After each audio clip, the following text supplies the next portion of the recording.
Quand il descend, l'atmosphère change, il y a transfert entre ciel. Quand il descend, oui, tout s'arrête, il y a transfert entre ciel et terre. Quand il descend, l'atmosphère change, il y a transfert entre ciel et terre. Il descend, quand il descend, oui, tout s'arrête, il y a transfert entre ciel et terre. Quand il descend, l'atmosphère change, il y a transfert entre ciel et terre. Le Saint-Esprit est là. Le Saint-Esprit est là.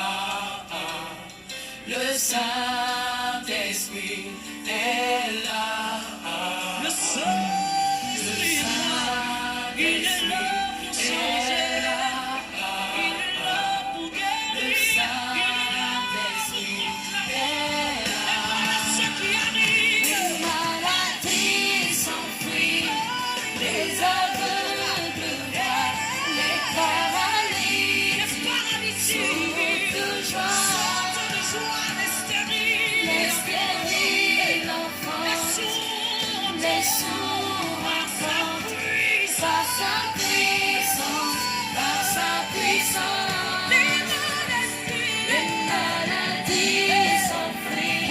les aveugles voient, les paralytiques sautent de joie, les stériles enfants, les sourds entendent, par sa puissance,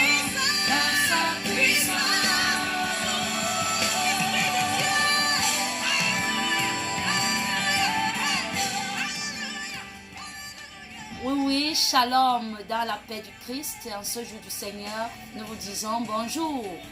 Apôtre Esther, à l'œuvre pour votre compte ce matin, je vous salue par ce vent d'adoration conduit par le Saint-Esprit. Justement parce que ce matin, je vais vous parler du Saint-Esprit. Beaucoup parlent du Saint-Esprit, nous hommes de Dieu. Beaucoup, ceux qui prient naturellement, les chrétiens parlent du Saint-Esprit. Mais je ne sais pas si tous, nous savons même qui est le Saint-Esprit. Et si nous nous rassurons même, si nous coopérons lorsque nous prions, lorsque nous chantons avec le Saint-Esprit. Est-ce que lorsque tu chantes même pour le Saint-Esprit, est-ce que tu le ressens? Est-ce que tu l'entends? Est-ce que tu le vois? Donc, si je suis à l'œuvre ce matin, c'est pour vous donner la clé de réception du Saint-Esprit, pas de manière relatée, mais le Saint-Esprit dans la vérité qui est dans notre cellule souche, qui nous donne la capacité d'agir, que ce soit nous hommes de Dieu, que ce soit tous ceux-là qui le prient, que véritablement nous sentons assis avec ce Saint-Esprit. Bon, je vais revenir au point de départ qui est le Saint-Esprit. Le Saint-Esprit, c'est cet esprit que Jésus-Christ nous a laissé lors de son départ vers le Père. Il nous a dit, je vais vers le Père. Je ne vous laisse pas seul, je vous laisse mon esprit qui est le Saint-Esprit, le Baraclé, c'est-à-dire lorsque tu seras en situation difficile, il est là pour te soutenir, il est là pour te protéger. Le consolateur, lorsque tu es affligé et opprimé, il est là pour te consoler. Celui-là qui vous enseignera toutes choses, parce que bien aimé, il a dit, je vais vers le Père, mais par le Saint-Esprit, je vous rassure, mes enfants, vous resterez faire des choses, et plus grandes même que ce que j'ai eu à faire sur terre. Donc c'est ce Saint-Esprit-là, si Dieu m'inspire ce matin de vous enseigner, parce que c'est la clé de tout. Nous parlons de Jésus-Christ, nous parlons de Dieu le Père, nous parlons des anges, des saints, de la Vierge Marie, Nous parlons de tout cela. Mais est-ce que réellement nous sommes connectés à eux par le Saint-Esprit? Par celui qui nous connecte à tous ces êtres célestes. Nous parlons des 26 vieillards. Est-ce que nous sommes véritablement rassurés que nous sommes connectés à eux? La base donc sera le Saint-Esprit. Pour tout dire, il a révélé que pour l'avoir, le Saint-Esprit, il nous donne deux choses à observer. Et la troisième sera la réception de cet esprit qui doit être dans notre être pour l'exprimer en esprit et en vérité. En esprit, c'est-à-dire même quand tu dors, tu exprimes sa présence. Les rêves ne sont plus ces rêves où tu manges, où on te malmène, où on fait ceci. Tu es en œuvre avec lui. Tu es en œuvre avec lui et tu agis. C'est-à-dire même si le python familial fait face à toi, en esprit donc, c'est-à-dire pendant que tu dors, le corps est mort. Pendant que tu dors, tu as la possibilité d'être viril et d'agir sur cet esprit de python, de le détruire.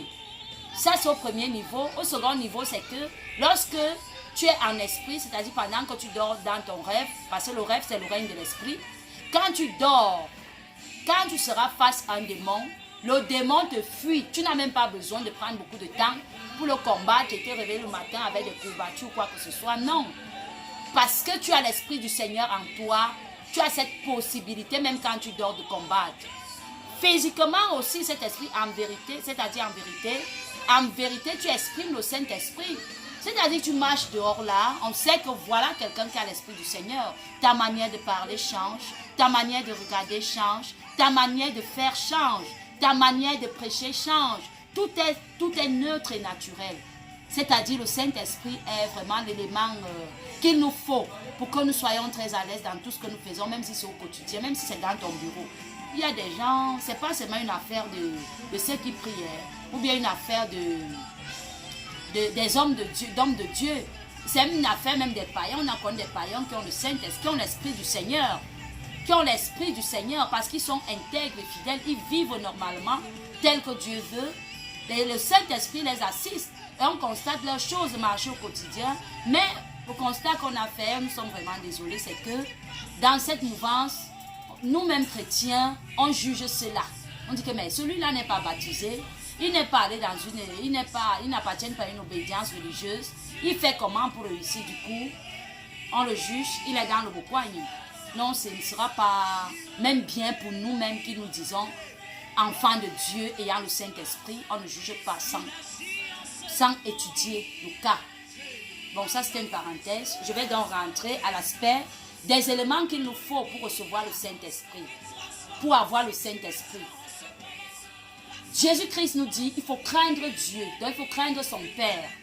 Celui qui craint Dieu est celui-là qui réfléchit sur tout acte qu'il doit commettre et se rassurer si son Dieu est d'accord de l'acte qu'il va commettre.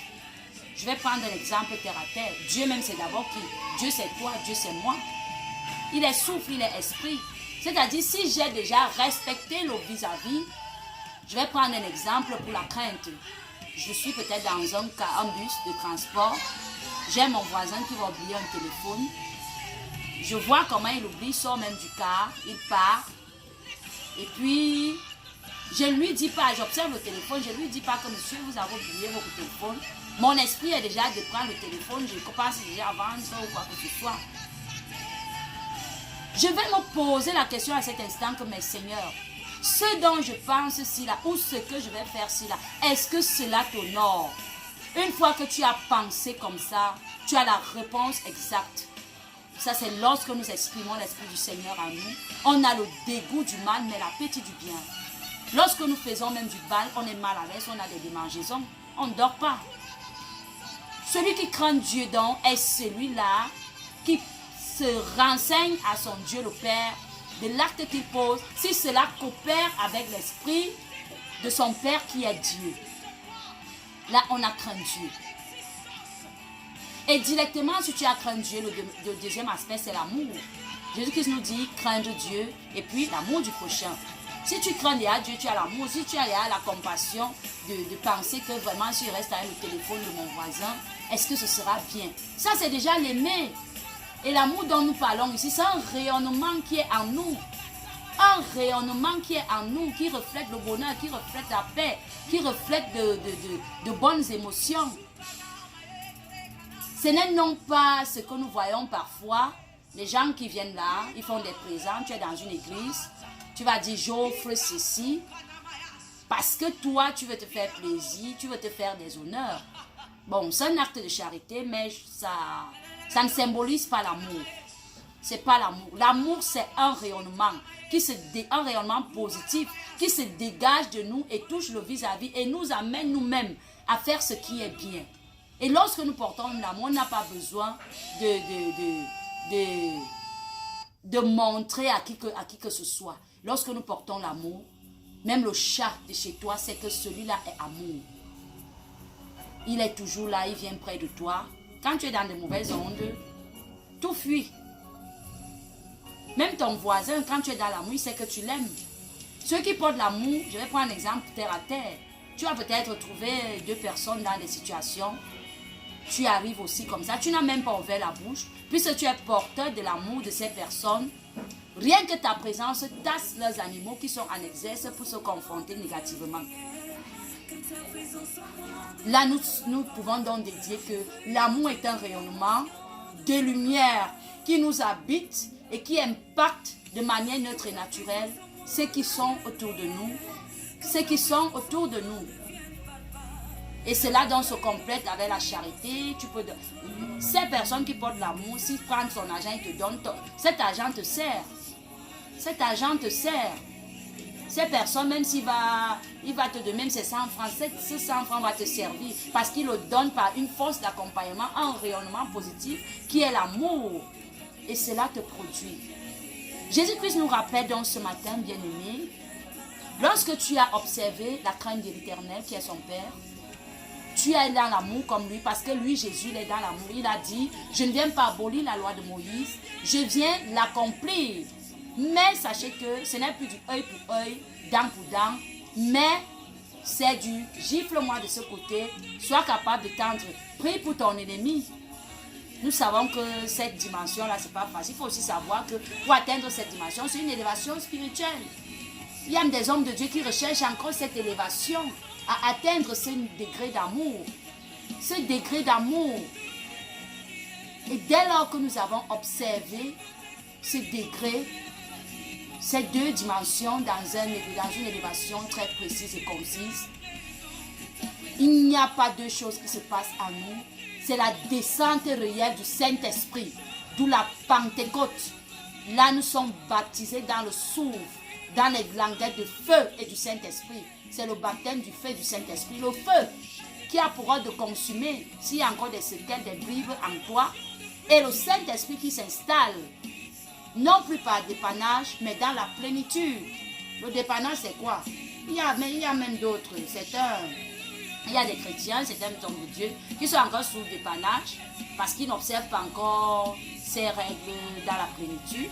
C'est-à-dire le Saint-Esprit vient de temps en temps les alimenter un peu, ils exercent et tout. Mais lorsqu'on sera dans la plénitude du Saint-Esprit, je vous rassure, nous ne serons plus dans la cesse. Nous ne serons plus dans le mécanisme. Nous ne serons plus dans la torture. C'est-à-dire on n'aura pas besoin de prendre une croix piqué dans le ventre pour demander aux démons de sortir. On n'aura pas besoin de crier que le démon sort. Je dis, tu es dans la plénitude avec le Saint-Esprit, tu es le soleil, tu es le feu. Tu entres quelque part, il y a un démon, c'est le démon seul qui te dit je m'en vais. C'est le démon seul qui te dit je m'en vais. Tu te lèves, tu es face, Jésus-Christ l'a fait, on a vu Jésus-Christ l'a fait. Un démon qui lui dit, fils de David, que me veux-tu? Parce que le démon avait vu une dimension puissante de notre Seigneur Jésus-Christ. Et il a dégagé. Pour dire, bien-aimés, nous ne pouvons rien faire sans Saint-Esprit. Je vous ai donné les deux règles qu'il faut pour recevoir le Saint-Esprit en ce jour du Seigneur. Que ce soit toi, homme de Dieu, moi, homme de Dieu, que ce soit ceux-là qui prient et qui se plaignent même des prières qui ne sont pas exaucées. Il s'agit d'être connecté au Père Créateur par le Saint-Esprit. Par le Saint-Esprit. Et nous demandons donc ce matin que Dieu nous touche par cette parole et nous donne de nous ouvrir pour que nous faisions taire la chair et laisser l'esprit agir. C'est-à-dire, la colère n'est plus ta chose, la tristesse n'est plus ta chose, le questionnement sans réponse n'est plus ta chose. Tu n'as qu'une seule chose, c'est un regard droit vers ton Père qui te donne cette possibilité de communiquer avec lui, d'où la prière, de communiquer avec lui en transubstantiation. C'est-à-dire, tu n'es pas de chair, mais tu es d'esprit, puisque Dieu est esprit. Et lorsque l'esprit et l'esprit se connectent, on a quelque chose de palpable, de puissant, et c'est où le miracle se fait. Donc ce matin, c'est un bref message qui vient à vous, nous hommes de Dieu, pour que nous ayons la capacité de faire marcher les paralytiques, de faire parler les muets, de faire entendre les sourds, de faire voir les aveugles.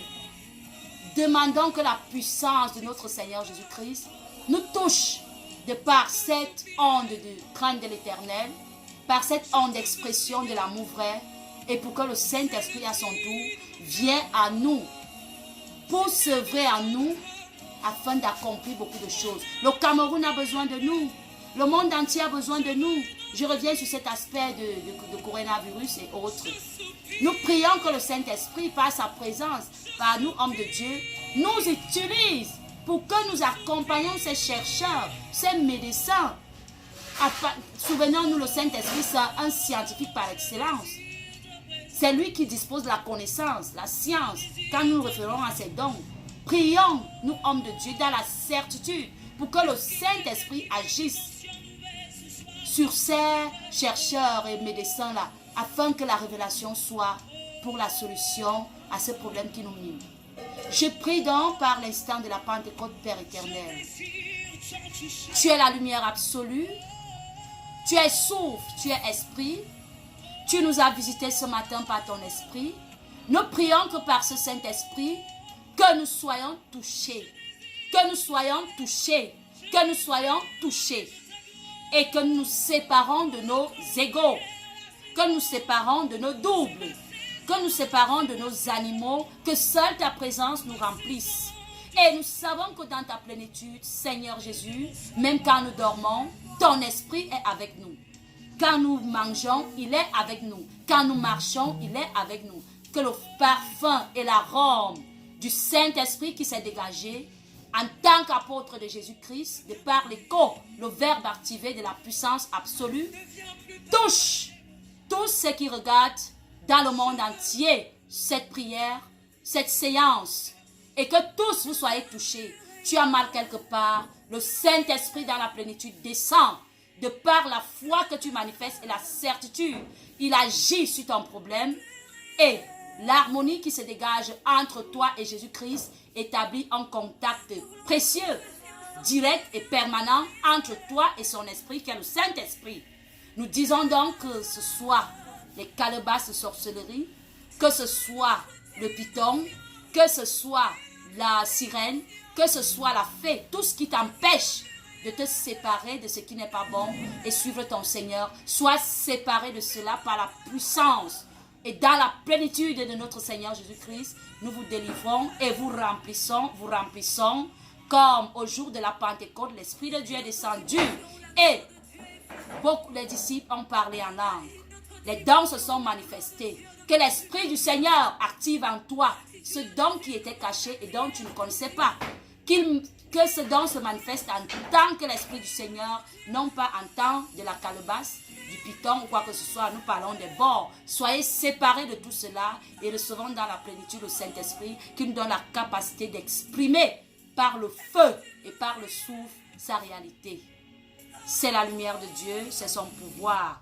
Nous rendons grâce à ce Dieu qui nous a entretenus ce matin et qui nous donne la possibilité de rester en contact permanent avec lui, de nous restaurer en ce jour. C'est ton Dieu, c'est ton alpha, c'est ton oméga, qui demeure dans ta maison, qui demeure en toi, qui demeure dans ton pays, qui demeure dans ton entreprise, qui demeure sur tes enfants et qu'il se manifeste de manière palpable. Merci et amen.